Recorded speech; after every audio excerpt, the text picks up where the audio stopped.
Hello everyone. In this session we will discuss short notes of chemical equilibrium. तो अगर आपको in short notes का PDF चाहिए तो आप हमारे टेलीग्राम ग्रुप है उसे ज्वाइन करके वहां से डाउनलोड कर सकते हो। वहाँ पे हमने ये शॉर्ट नोट्स अपलोड कर रखे हैं। और अगर आपको शॉर्ट नोट्स रिलेटेड और वीडियो चाहिए तो प्लीज़ हमारे चैनल को सब्सक्राइब कर लेना। So let's start the session. तो इक्विलिब्रियम कांस्टेंट, तो इक्विलिब्रियम कांस्टेंट अपन कैसे निकालेंगे कि इक्विलिब्रियम इज इक्वल के एफ बाई के बी। मतलब यहाँ पर क्या होगा कि प्रोडक्ट डिवाइड बाई रिएक्टेंट की कंसंट्रेशन और जो कांस्टेंट होगा वो पावर में चला जाएगा। तो अपन ने पावर में n3 n4 ये सब पावर में लिख दिया। और के इक्विलिब्रियम क्या होगा, वो ओनली टेम्परेचर पे डिपेंड करता है के इक्विलिब्रियम। और केपी और केसी में क्या रिलेशन होगा, केपी इजिकल केसी आर टी की पावर डेल्टा एनजी। और डेल्टा एनजी क्या होता है, total gaseous moles of product minus total gaseous moles of reactant. यहाँ पर अपन अगर सॉलिड दे दे तो उसको काउंट नहीं करना, ओनली गैसियस वाले को काउंट करके चलना है। और ए इक्विलिब्रियम विथ बी होगा और अपन यहाँ पर कुछ भी मल्टीप्लाई कर दे तो वो क्या चला जाएगा, पावर में। तो के टू इजिकल के वन की पावर डेल्टा है की पावर एन। और यहाँ पर अगर 1/n करे अपन इसके मल्टीप्लाई में रिएक्शन में तो वो पावर में चल गई k1 की पावर में 1/n। और अगर अपन रिएक्शन को रेसिप्रोकल करे, रिवर्स कर दे, तो k1 रेसिप्रोकल विथ k2 होगा। और अगर अपन सारी रिएक्शन को ऐड कर दे तो इनके जो कांस्टेंट होंगे k1 k2 वो क्या हो गए, मल्टीप्लाई हो जाएंगे। और रिएक्शन कितने टाइप की होती है, 3 टाइप की होती है, जिसमें या तो डेल्टा एन जी क्या हो, इक्वल टू 0 या फिर ग्रेटर देन 0 या फिर less than 0 delta n g. तो ये अपन के पास रिएक्शन है जिसमें डेल्टा एन जी क्या है, 0। तो इसके लिए अपन ये ए माइनस एक्स फिर एक्स बाई टू हो जाएगा, एक्स बाई टू। फिर कंसंट्रेशन निकाल लेंगे तो डिवाइड बाई बी। तो ऐसे अपन ने के सी निकाल लिया। तो यहाँ पर के एन के सी और के पी है ना सब इक्वल होंगे। डेल्टा एन जी है ना उसके लिए है ना के पी के सी के एक्स और के एन सभी इक्वल होते हैं। और अगर अपन के पी निकाल ले तो के पी क्या होता है कि ये मोल्स इसके, जैसे 2HI की इक्विलिब्रियम पे मोल्स है a माइनस एक्स। और टोटल मोल्स इन सब का सम करेंगे तो क्या आएगा, अपने पास टोटल मोल्स आएगा a। और इनटू में क्या होगा, टोटल प्रेशर। तो ये इसका क्या होगा कि 2HI का पार्शियल प्रेशर है। तो इसमें केपी निकालेंगे तो क्या होगा, प्रोडक्ट के जो partial pressure divide by reactant के पार्शियल प्रेशर। तो अपने पास ये फॉर्मूला हो गया। तो अगर अपन पी टोटल और पीटी के बीच में ग्राफ प्लॉट करें तो यहाँ पर क्या होगा कि कांस्टेंट होगा, क्योंकि यहाँ पर जो स्टार्टिंग के मोल्स है वो भी ए है और है ना जो इक्विलिब्रियम पे है वो भी ए है। तो क्या होगा कि P प्रोपोर्शनल टू n होता है, मतलब मोल्स में कुछ चेंजेस नहीं है। तो PT और T के बीच में ग्राफ कांस्टेंट होगा, लेकिन 2HI की इक्विलिब्रियम पे यहाँ पर बढ़ रहा है। जैसे यहाँ पे 0 थे बट यहाँ पे अब क्या हो गया x/2, मतलब ये बढ़ा फिर ये कांस्टेंट हो जाएगा। तो ऐसे हुआ। लेकिन अगर delta n g greater than 0 होता है तो उसमें क्या होता है कि इक्विलिब्रियम पे अपने पास मोल्स ज्यादा आते हैं। इसमें तो कांस्टेंट था, यहाँ पर भी है यहाँ पर भी है, बट इसमें क्या होगा कि अपने के पास इक्विलिब्रियम पे निकालेंगे तो यहाँ पर a बन रहा है, फिर अपन जैसे वो लगाएंगे a माइनस एक्स एक्स तो यहाँ पर a प्लस एक्स आएगा। फिर इनका अपन को डिवाइड बाई b करेंगे तो कंसंट्रेशन वाला आएगा टर्म। तो केसी निकाल लेंगे अपन ऐसे, मतलब प्रोडक्ट के कंसंट्रेशन डिवाइड बाई रिएक्टेंट की। तो ये फॉर्मूला आ गया। और केपी निकालेंगे तो वही अपन कर देंगे कि a प्लस एक्स, मतलब टोटल में मोल से डिवाइड कर दिया अपन इनटू टोटल प्रेशर। तो प्रोडक्ट का partial pressure divide by reactant का पार्शियल प्रेशर, तो अपने पास ये आ गया। और यहाँ पर क्या होता है, एन टोटल इंक्रीज हो रहा है क्योंकि अपन देख रहे हैं कि a प्लस एक्स आ रहा है। तो यहाँ पर क्या होगा, ये इंक्रीज फिर कांस्टेंट। और p टोटल भी क्या होगा कि ये यहाँ पर ये इंक्रीज हो रहा है ना कि p प्रोपोर्शनल टू n होता है, तो ये इंक्रीज फिर कांस्टेंट। और delta n g less than 0 होगा तो उसमें क्या होगा कि अपने पास है ना इक्विलिब्रियम पे मोल्स कम हो रहे हैं, क्योंकि जैसे अपन ने यहाँ पे इक्विलिब्रियम पे निकाला टोटल मोल्स तो 2a माइनस एक्स हो गया। तो इसमें भी अपन ने केस निकाल लिया उसी तरीके से।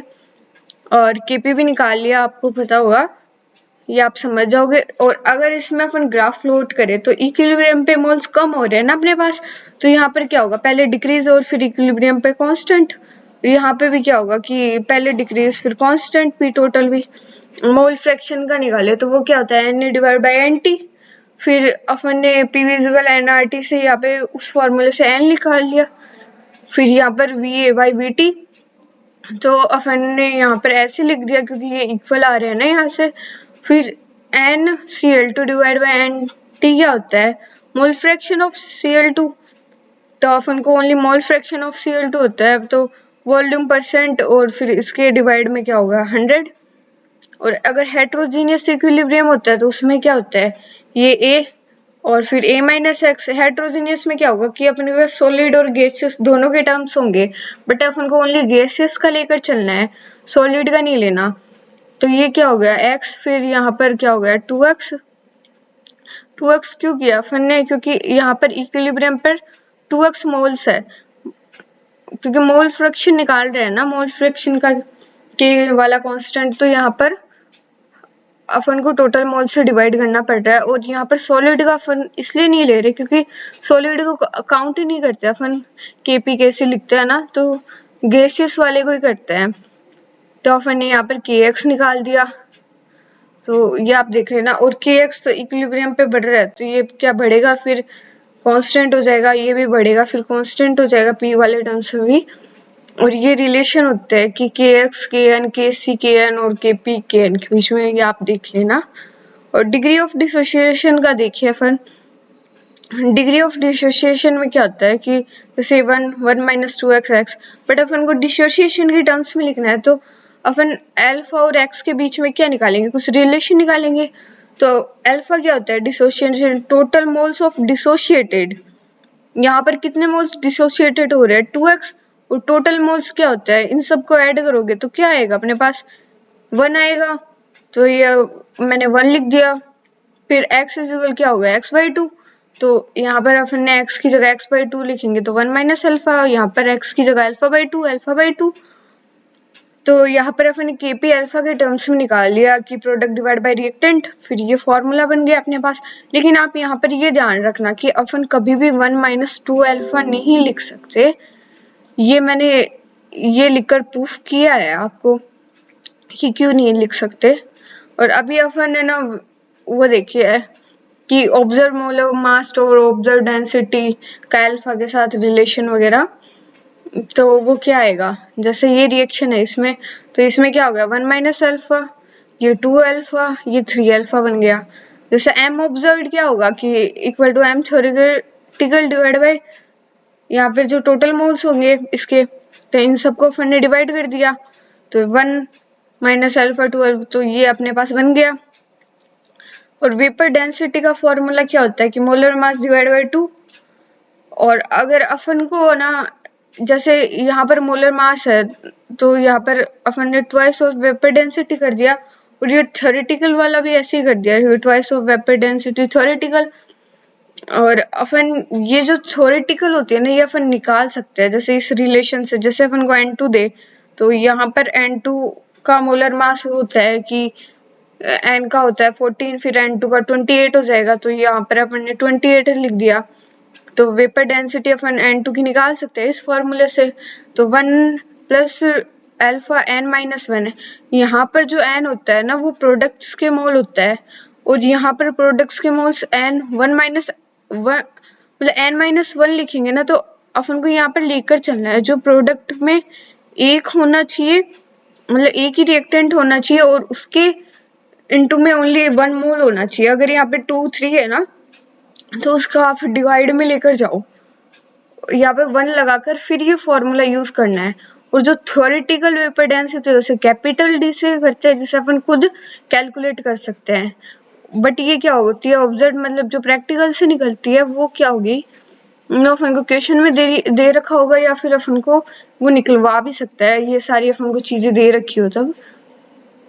जैसे अल्फा क्या होता है कि अगर इससे अपन अल्फा निकाले तो उसका फॉर्मूला ये आएगा अपने पास।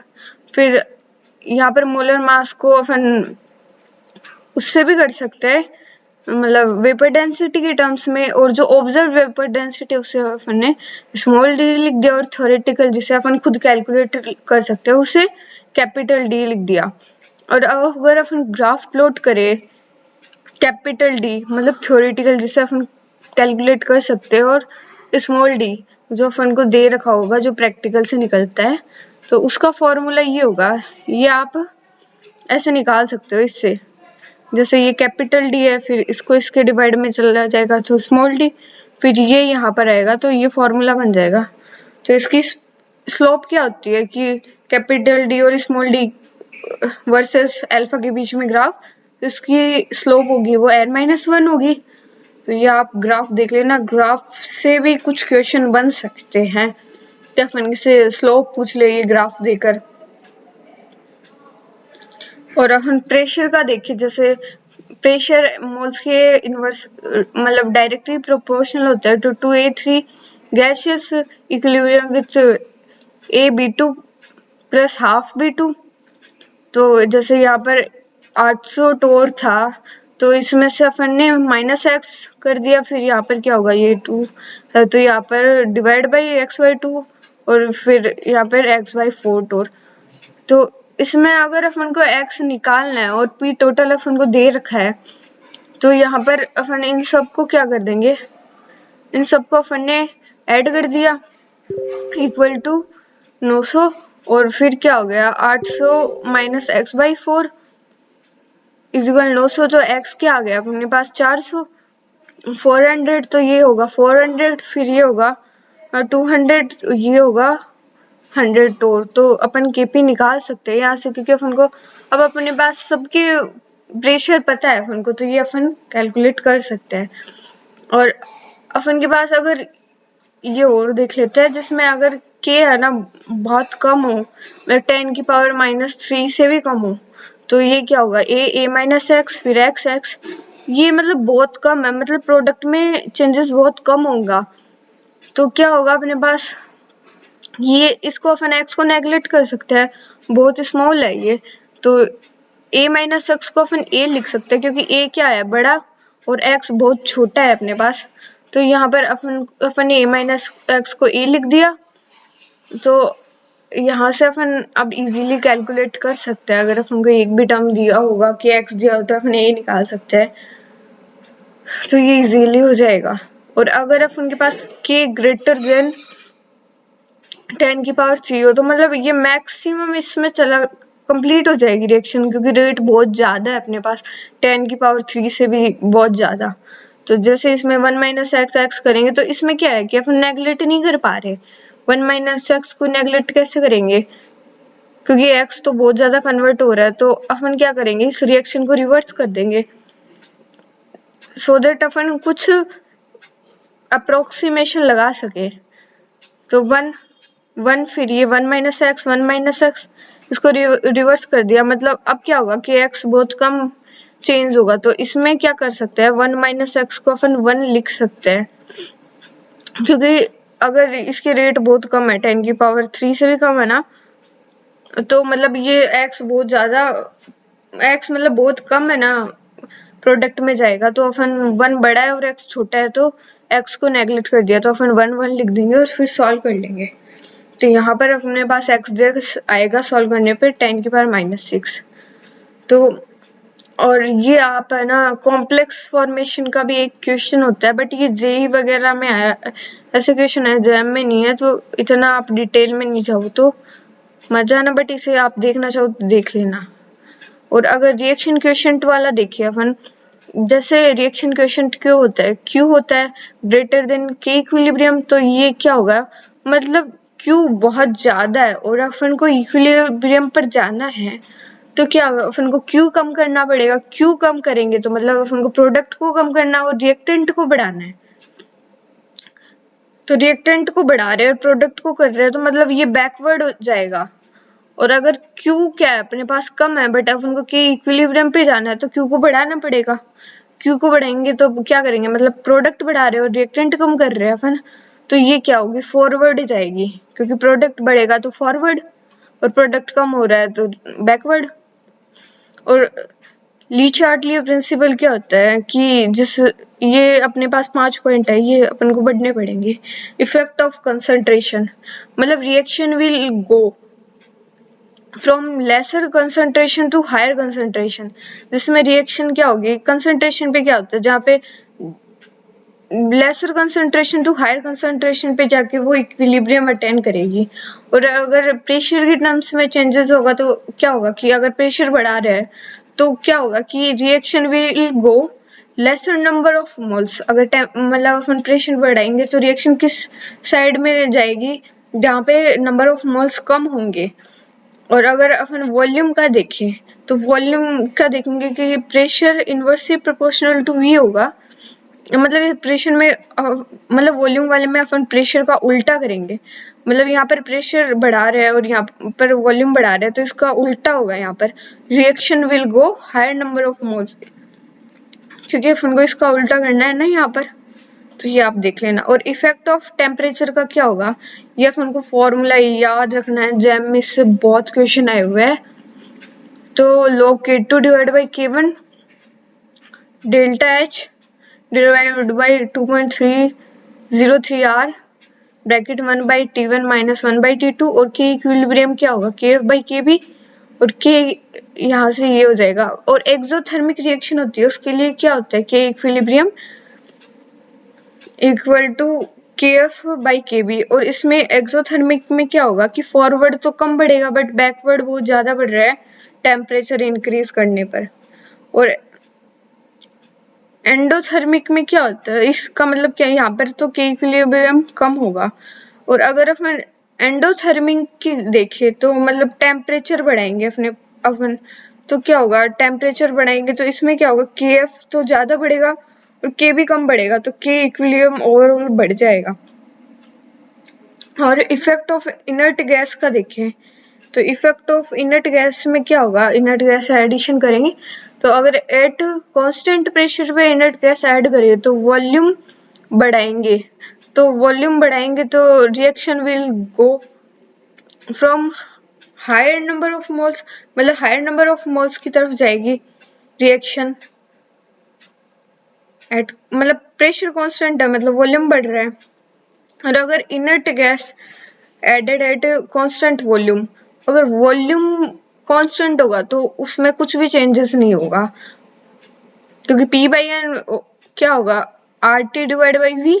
मतलब यहाँ पर वॉल्यूम कांस्टेंट है और R और T कांस्टेंट रख रखे है, तो ये पूरा कांस्टेंट होगा। तो आप ये ध्यान रखना कि अगर कांस्टेंट प्रेशर हो तो वॉल्यूम इंक्रीज होगा, तब तो क्या होगा कि हायर नंबर ऑफ मोल्स की तरफ जाएगी रिएक्शन। और अगर वॉल्यूम कांस्टेंट करे तो कुछ भी चेंज नहीं होगा उस रिएक्शन में। तो अभी सेशन को खत्म करते हैं फन, अपना पूरा रिवाइज हो गया। इसमें से जैम में आपको एक क्वेश्चन देखने को मिल जाएगा, तो इसे अच्छे से याद कर लें। इस शॉर्ट नोट्स को मतलब आप 2-3 बार रिवाइज कर लेना। तो अभी सेशन को खत्म करते हैं, बाय।